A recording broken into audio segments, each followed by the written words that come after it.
On nous donne de preuves accablantes qu'on ne nous aime pas. Il faut appliquer la réciprocité. Je ne sais même pas comment élaborer cette histoire.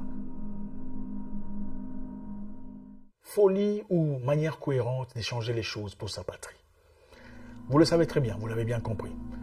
Désormais, les étudiants africains seront exclus du programme universitaire des Royaumes-Unis. Oui, je sais qu'avant, on pouvait partir au Royaume-Uni, moyennant un visa d'études, pour beaucoup de personnes d'ailleurs ici, pour étudier, pour se faire une meilleure compréhension de la vie, acquérir de la connaissance et peut-être rester y travailler ou rentrer, carrément rentrer travailler dans son pays. Eh bien, c'est fini. Fini. Fini. Vous ne pouvez pas y aller de manière illégale. Non, non, non, pas du tout. Vous ne pouvez apparemment plus y aller de manière légale sur le plan scolaire ou estudiantine. On lit. Le Royaume-Uni exclut les diplômés des universités africaines de la nouvelle règle de visa. La Grande-Bretagne offrira des visas de travail aux diplômés de meilleures universités du monde, dans le cadre d'une expansion de son système d'immigration post-Brexit, conçu pour attirer les travailleurs, les meilleurs et les plus brillants, mais aucune université africaine ne figure sur l'établissement éligible. Aucune université africaine ne figure sur la liste.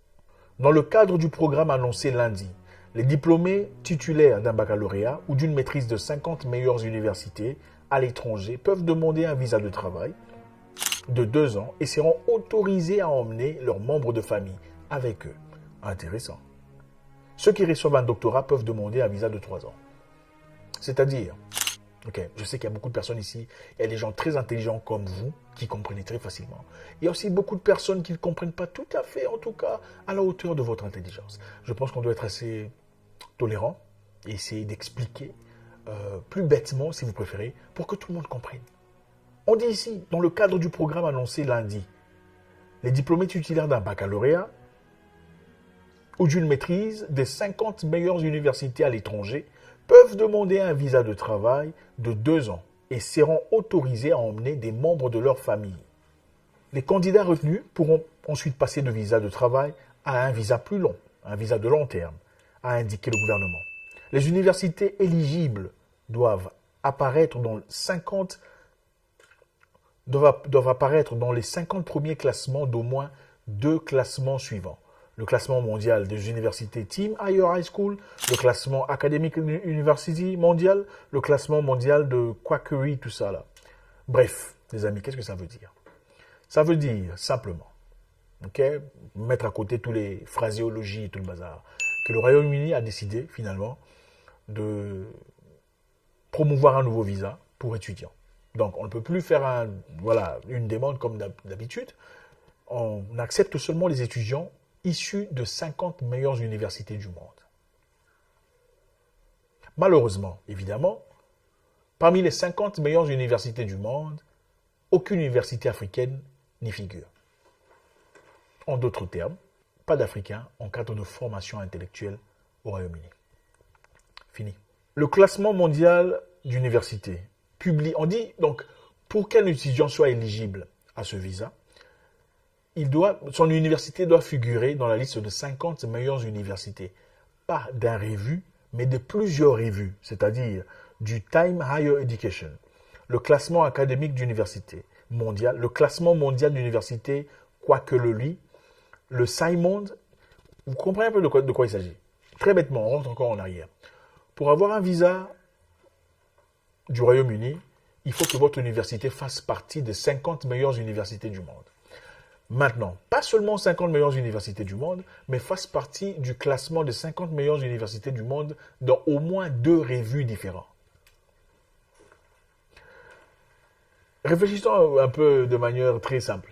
En Afrique, les meilleures universités sont en Afrique du Sud. On a dit ici d'ailleurs, les Africains n'ont pas besoin de venir là-bas parce que l'Afrique du Sud a les meilleures universités. Il y a le Stellenbosch, l'université de Johannesburg, l'université de Cape Town, l'université de Wit, qui sont les meilleures universités d'Afrique.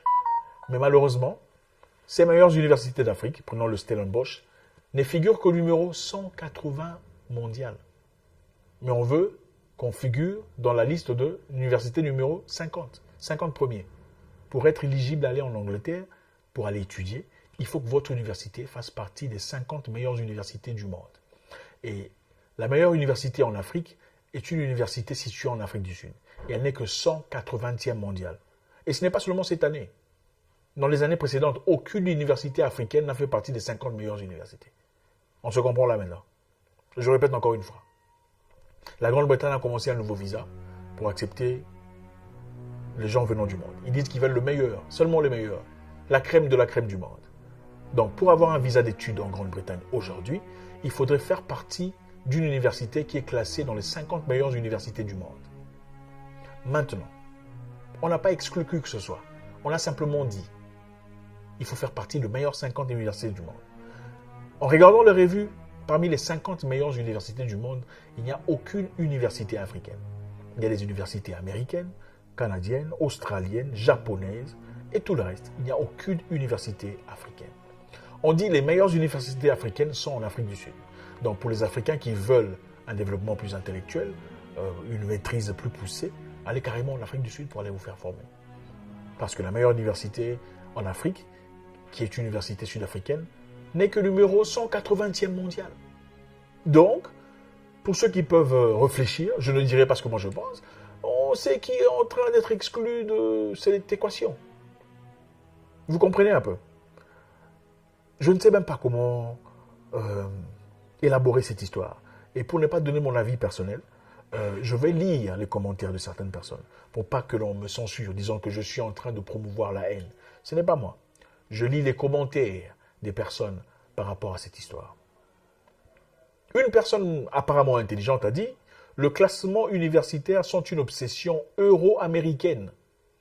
Ce ne sont que de perceptions de prestige institutionnel, de notoriété, qui ne reflètent pas nécessairement la réalité. » Ou la qualité. C'est-à-dire quoi?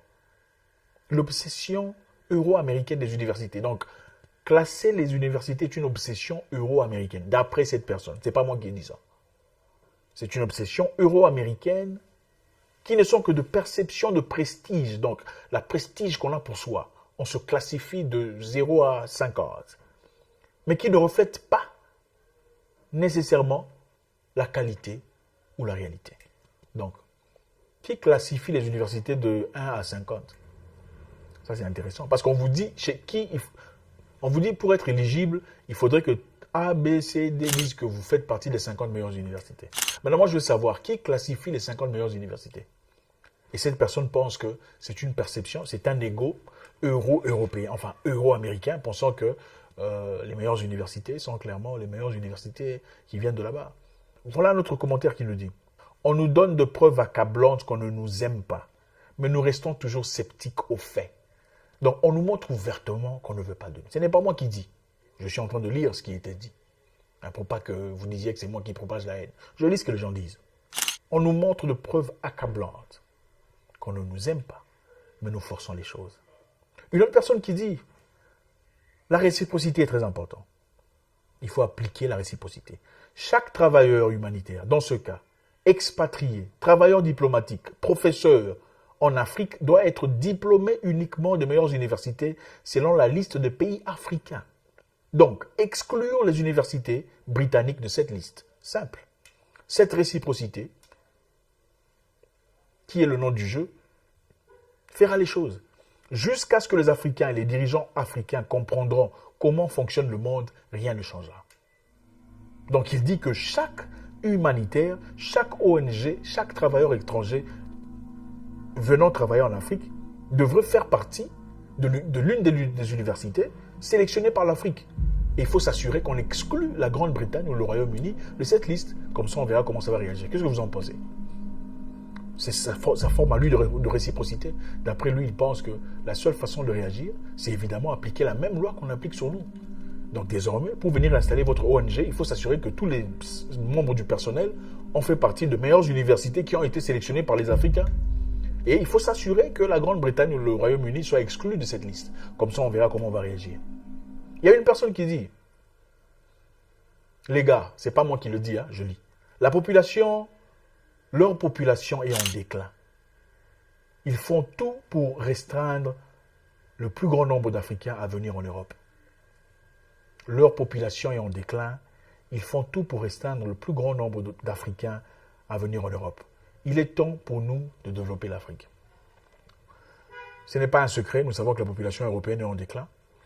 Est-ce bien? On ne sait pas. Est-ce mal? On ne sait pas, ce n'est pas à nous de dire. Je pense que chacun a sa capacité de choisir combien d'enfants il veut avoir. Les Africains, généralement, ont beaucoup d'enfants. C'est leur style de vie depuis la nuit des temps. En Europe, par contre, depuis, voilà, on a un enfant, deux. Certaines personnes choisissent de vivre sans avoir des enfants. C'est leur prérogative, leur droit le plus élémentaire. Certaines personnes préfèrent adopter.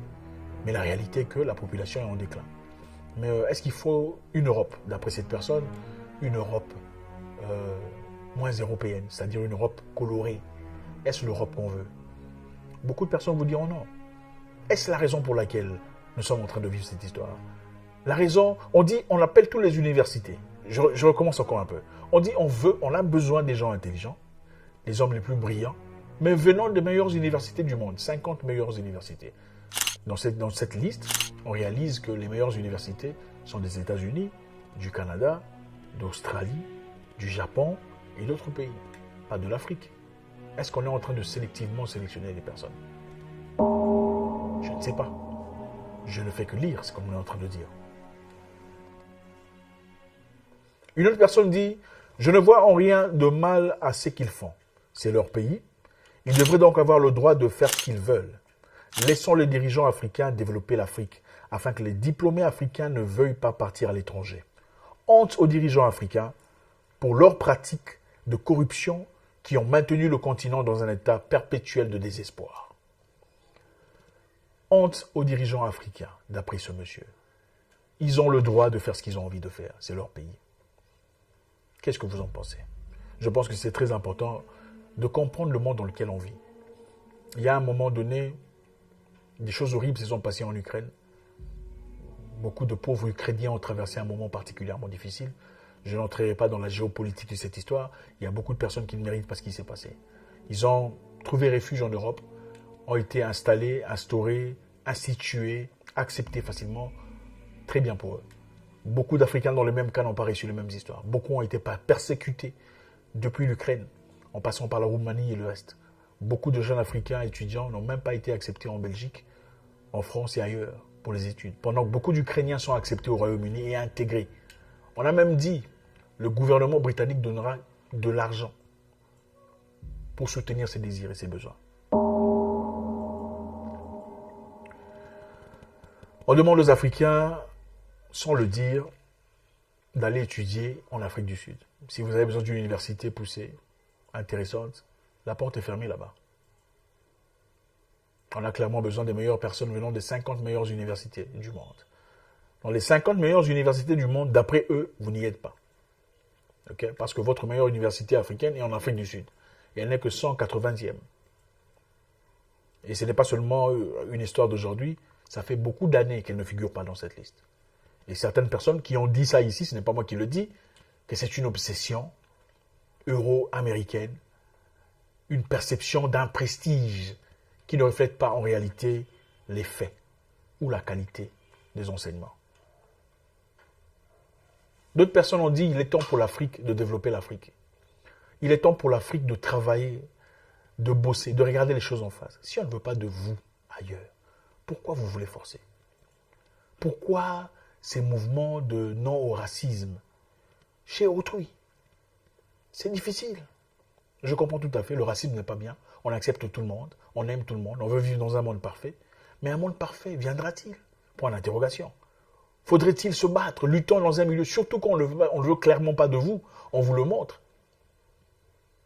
On vous le montre subtilement. Vous refusez de comprendre. Ce n'est pas moi qui le dis, c'est quelqu'un qui l'a dit. On vous le montre ouvertement. Désormais, toute personne venant du continent africain qui va en immigration, en Angleterre, immigration irrégulière, sera déportée en Afrique, dans un pays qu'on appelle le Rwanda. On en parlera encore très bientôt. N'est-ce pas une honte? Sommes-nous prêts à accepter cette honte ouvrante? Une honte fiévreuse. Ce n'est même pas une honte cachée. Quand on vous dit on veut les meilleurs, mais les meilleurs ne font pas partie de votre institution. Nous choisissons qui sont les meilleurs. Qu'est-ce que ça veut dire? Devrions-nous, comme la personne précédente a dit, exiger à ce que chaque personne qui vienne d'ailleurs, chaque humanitaire, chaque expatrié, soit figurant d'une université signée ou assignée par l'Afrique? sélectionnés par les Africains. La leçon à tirer ici est très simple. Ayant de l'estime personnelle, ayant de la valeur, valorisons-nous. Si on ne se valorise pas, personne ne le fera à notre place. Dans un monde où tout le monde te pousse dans un coin, il est peut-être temps de choisir son propre coin. Comme le disait quelqu'un de très intelligent, là où le respect n'est plus servi, il est peut-être temps de quitter la table. Il est peut-être temps de quitter la table quand le respect n'est plus servi. Que chacun nous dise ce qu'il pense. Merci.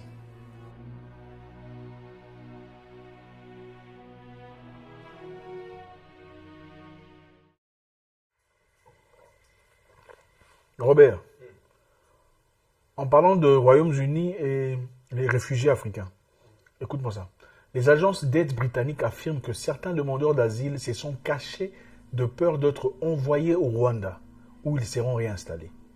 La Croix-Rouge britannique et le Conseil des réfugiés ont averti que la menace de transfert vers l'Afrique a vu certains demandeurs d'asile disparaître des hôtels, tandis que d'autres ont recours à l'automutilation, y compris des tentatives de suicide. Donc les gens ont fui les hôtels, ils préfèrent se suicider que de partir au Rwanda. C'est quoi ça? On n'aime pas chez soi ou... Ça me dépasse.